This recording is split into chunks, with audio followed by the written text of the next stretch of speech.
I moved into my grandfather's old hunting cabin deep in the pine woods about 3 months ago. The place needed a fair bit of fixing up, but it was warm, quiet, and most importantly, far removed from the soul-crushing noise of city life. The only downside was that the cabin technically sat along the outer edge of the Pinneridge community, an HOA-controlled neighborhood led by a woman known simply as Karen. She wasn't just any HOA president either. Karen ruled with an iron grip, taking her authority to near dictator levels. She had a reputation for finding people over the smallest things, leaving porch lights on too late, using the wrong type of mulch, even humming too loudly on community trails. And even though my cabin sat far up the hill and wasn't actually part of the planned neighborhood, she insisted I follow HOA rules simply because it rested on what she claimed was HOA land. For the first couple of months, I ignored her completely. I lived there legally. I paid my taxes. The land was fully in my name. None of her claims held any real weight. Still, that didn't stop her from climbing up the hill twice a week, clipboard in hand, sunglasses balanced on her nose like a hawk watching its prey. Then last week, everything escalated. I had just finished restaining the deck when Karen marched up my steps like she owned the place. "You've been warned," she snapped, waving a paper inches from my face. "You need to vacate this unauthorized dwelling immediately. You are in violation of Article 3, Section 9 of the HOA agreement." I let out a laugh. "This isn't a community lot. I'm outside your zoning limits. You can't touch me." Her lips tightened into a thin line. "We'll see about that." I thought it was nothing more than an empty threat, but I couldn't have been more wrong. The very next morning, I was expecting a visit from an old friend from the city, Maxine, a tough-as-nails retired sheriff I'd met during a search and rescue course. She'd been wanting a peaceful getaway for a while and had finally decided to come stay for a week. I made breakfast, stoked the fire, and waited for her to arrive. Just as Maxine pulled up in her 4x4, something crashed loudly behind me. Karen, in what could only be described as pure insanity, she had kicked in my cabin door. She stood there holding a pair of handcuffs. "You're under citizen's arrest for violating HOA statutes and trespassing," she barked. Before I could even respond, Maxine stepped forward slowly, removing her sunglasses with deliberate calm. "Put those down," she said, her voice quiet but dangerous. Karen turned toward her with a smug grin. "And who exactly are you supposed to be? His lawyer?" Maxine smiled. "No, I'm the worst nightmare of people like you." Karen froze for just half a second, but that was all it took. Maxine moved like a panther. One moment, Karen was standing there, full of confidence and attitude. Next, she was pinned firmly against the log wall of the cabin, her arms twisted behind her back in a flawless compliance hold. Maxine didn't even look winded. "Assault," Karen screamed. "This is assault. I'm the HOA president," she continued, her voice cracking. "And I'm a former county sheriff who knows exactly what counts as illegal entry and impersonating law enforcement," Maxine replied coolly. "You just broke down this man's door, attempted a citizen's arrest on private property, and you're holding restraints you are not authorized to use." Karen was too stunned to say anything. Meanwhile, I was still trying to process what had just happened. My old friend had just taken down the neighborhood tyrant in less than 10 seconds. Maxine glanced back at me. "You want to press charges?" I stuttered slightly. I think I do." Karen's face twisted with anger. "You can't do this. I am the law in this neighborhood. The board will back me up. You're trespassing, both of you are. This land belongs to us." Maxine let out a low chuckle, shaking her head. "You really don't understand, do you?" She released Karen and stepped back. "You have no legal authority here. This land was deeded to his family decades before your HOA even existed. What you did kicking in that door is a criminal offense. So, unless you want to end up on the evening news in handcuffs, I suggest you leave." Karen scrambled upright, her hair messy and her lips trembling with rage. "This isn't over," she hissed. "Oh, I know," Maxine replied. "I'm counting on it." Karen stormed off, but not before snapping photos of my broken door and scribbling aggressively into her notebook. Maxine sighed, glancing at me. "She's got serious delusions of grandeur."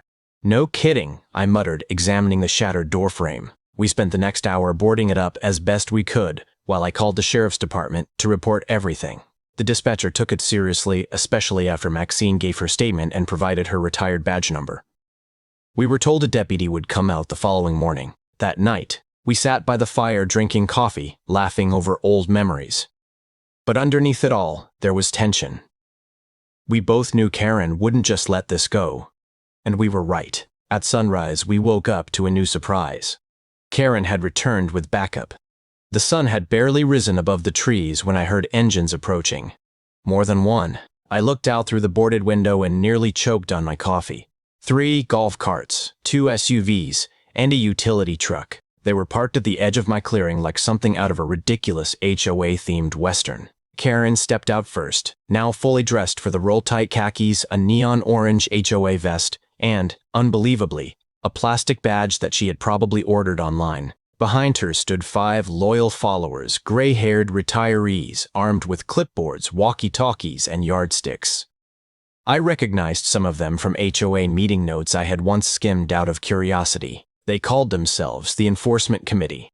I called them the HOA Cult. Maxine, already dressed, stood beside me with an expression that could kill weeds. "You've got to be kidding me," she muttered.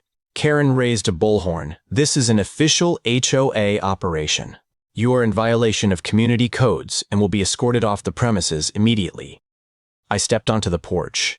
"This isn't HOA land. We've already been through this." "Incorrect," Karen shouted.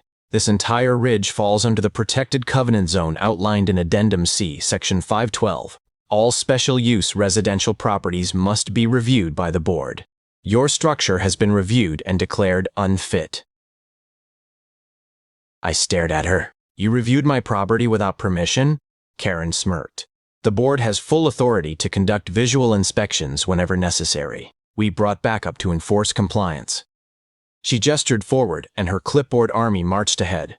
One of them started taking photos. Another began measuring my stack of firewood. One even reached toward the boarded-up door. That was enough for Maxine. She stepped off the porch slowly, every movement controlled. "Touch that door," she said firmly, "and I'll have every single one of you cited for trespassing, vandalism, and harassment." Karen crossed her arms. "You don't intimidate us." Maxine gave a cold smile. "You should be worried about what happens when you mess with the actual law. This morning I sent my report along with body cam footage to the Rio County Sheriff." She paused slightly. "You remember the guy I trained back in 2009? A faint smirk appeared on her face. "Yeah, he called me last night." Karen paled instantly. "Here's the deal," Maxine continued. "You've got 5 minutes to leave this property before real deputies arrive. And trust me, they don't take kindly to HOA vigilantes." The clipboard crew hesitated. One of them leaned in and whispered, "Maybe we should just go."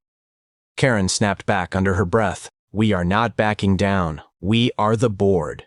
Right then, the distant wail of a siren echoed through the woods. A real sheriff's cruiser rolled into the clearing, kicking up a cloud of dust behind it. Karen's face drained of color, turning pale as chalk. The cruiser came to a smooth stop, lights flashing silently. Out stepped Deputy Marshal Reyes, a tall, no-nonsense officer wearing mirrored sunglasses and carrying himself like someone who already knew exactly how this was going to end. He didn't speak at first. His eyes moved across the scene, retirees frozen mid-measurement with their clipboards, Karen standing stiff with her lips pressed thin, and Maxine, calm and composed, arms crossed like she had been expecting this moment. Reyes approached me first. "Are you the property owner?" I nodded. "Yeah, been here about 3 months, that's my cabin." "Got ID?" I handed it over. He checked it carefully, then turned toward Maxine. "Maxine Vaughn." She gave him a casual salute, a grin forming. "Good to see you again, Marshal." He let out a small laugh. "Didn't believe it when I read your report. Thought there was no way you were back in action. But here you are, handling HOA vigilantes like the old days." Karen stormed forward, barely containing her outrage. "Deputy, you need to remove these 2 immediately. They're violating the HOA code. This land is under our jurisdiction." Reyes turned to her slowly. "Ma'am, I've already reviewed the parcel maps and county zoning records. This cabin is not part of the Pinneridge HOA property. It was deeded independently long before your HOA was ever established. That means your authority stops about 300 yards down that hill." Karen's mouth opened and closed uselessly. But addendum. See the covenant extension." Reyes raised a hand to cut her off. "Not legally enforceable on this property. You entered this land without permission, damaged private property, attempted to detain the owner using unauthorized restraints, and returned again this morning with a group acting as enforcers." He paused, his tone sharpening. "That's not an HOA violation, that's criminal behavior." The clipboard squad began slowly retreating toward their golf carts. Karen's voice cracked. "This is outrageous. I am the HOA president. We are the law here." Maxine stepped forward, her boots hitting the ground with quiet authority. "You made a mistake breaking into my friend's cabin," she said evenly. "But your real mistake was thinking you were above actual law enforcement." Deputy Reyes nodded. "Karen Jennings, you are under arrest for trespassing, destruction of private property, and impersonating a law enforcement officer. Turn around and place your hands behind your back." Karen let out a sharp scream. "You'll regret this. The board will hear about it. I'll sue every one of you." As Reyes secured the cuffs, Maxine leaned in slightly. "Tell the board I said hello." Karen was placed into the cruiser, furious and defeated. Her clipboard followers scattered without a word. As the cruiser disappeared down the trail, Maxine turned to me with a grin. "Told you I'd be an entertaining guest." I laughed. "Remind me to invite you more often." If you enjoyed watching HOA Karen finally face the consequences, don't forget to like the video and support justice in the Pine Woods. Got a Karen story of your own? Drop it in the comments. We read every single one. And if you enjoy revenge stories with unexpected twists, hit subscribe so you never miss the next chapter of madness.